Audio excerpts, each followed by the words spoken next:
welcome to the chain rule. So the idea here is we now know how to differentiate quite a few functions.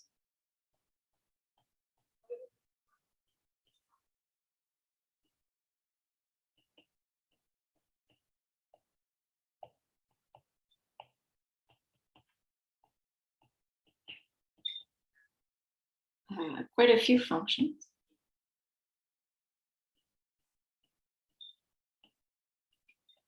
But what happens if something more complicated than x is inside our functions?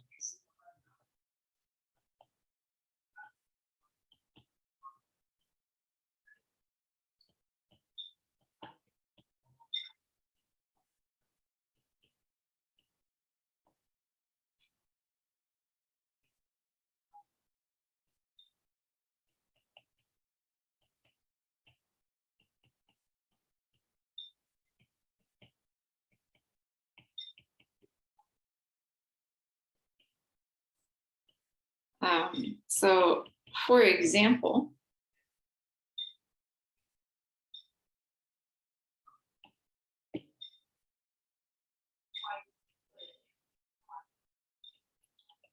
what if we had f of x equals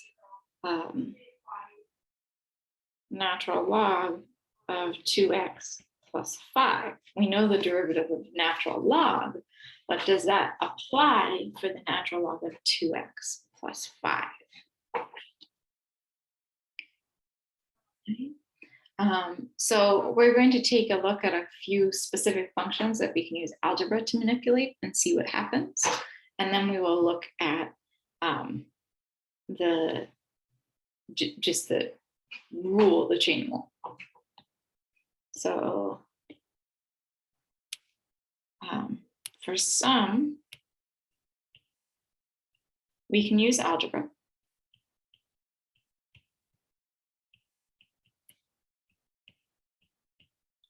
So let's go ahead and take as our example the function g of x equals 5x minus 3 on the inside, and the whole thing squared, say. Right? So we have essentially an outside function of a square, an inside function of 5x minus 3. So again, our outside function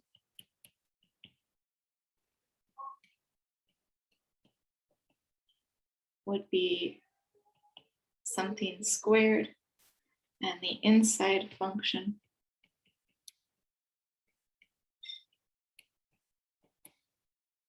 would be that 5x minus 3. Now we know, using algebra, that g of x is also simply 25x squared minus 30x plus 9. So we can go ahead and take that derivative. And we get 50x minus 30. And now I'm going to remanipulate this. So note, g prime of x is also equal to 10 times 5x minus 3, which is also equal to 2 times 5x minus 3 times 5. Let's go ahead and do this one more time, and then we'll sort of see what pattern we can see. So for another example,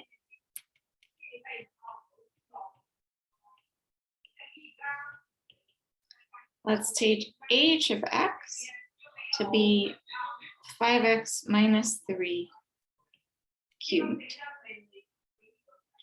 So this time around, our outside function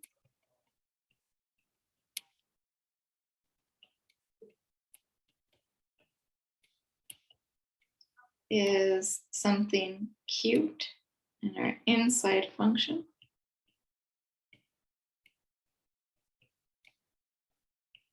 is still 5x minus 3. We can rewrite h of x. Let me give myself a little more room than that. So we can rewrite h of x as 125x cubed. And we have minus 225x squared plus 135x, and then we have minus 9. Hopefully I did that right. At this point, if we took the derivative, we have h prime of x is equal to, this would become 375x squared minus 450x plus 135.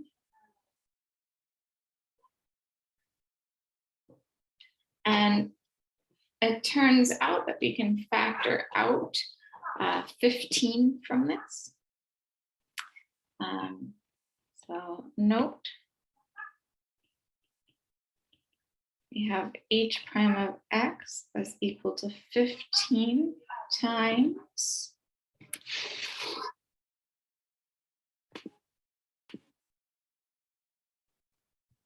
25x squared minus 30x plus 9. But that is 15 times 5x minus 3 squared. And now I'm going to rewrite this as 3 times 5x minus 3 squared, and then do a times 5 at the end. So notice that we took a something squared, and down here that became 2 times that something. Here in our second example, we took something cubed, and then in our final format, we got 3 times that something squared. That's acting precisely like the power rule. Then what's on the outside, that times 5, well, that's just the derivative of 5x minus 3. So this here is the derivative of 5x minus 3. So it's like we're doing the derivative of the outside function, doing the power rule, and then just plugging the inside back inside, and then multiplying by the derivative of what is on the inside. So what the chain rule says is precisely that. It says that if we want to take the derivative of g of f of x, I apologize if I did these in the opposite order of what the textbook does. What we do is we take the derivative of g and plug back in f of x. And then we multiply by the derivative of f.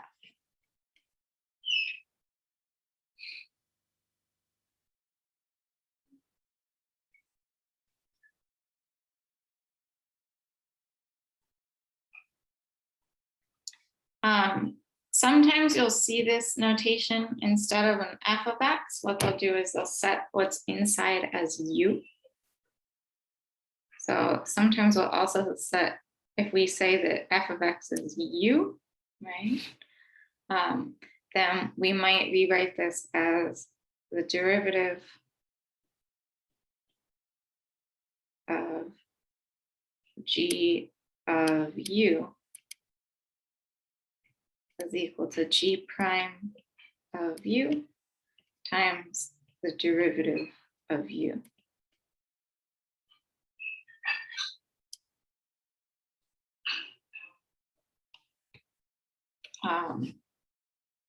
And then the very last way you might see this written is we might see that dy dx is equal to the derivative of y with respect to u times the derivative of u with respect to x. So these are all sort of alternative ways of writing the same thing. And so that's what the chain rule is. In words, we take essentially the derivative of the outside function with respect to the inside function, and then we multiply by the derivative of the inside function. So again, in words, we're taking the derivative of the outside function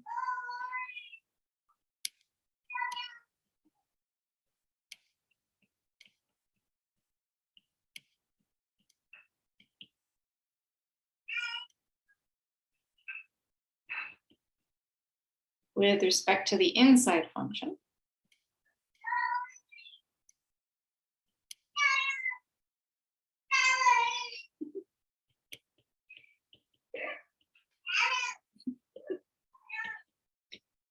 And then times the derivative of the inside function.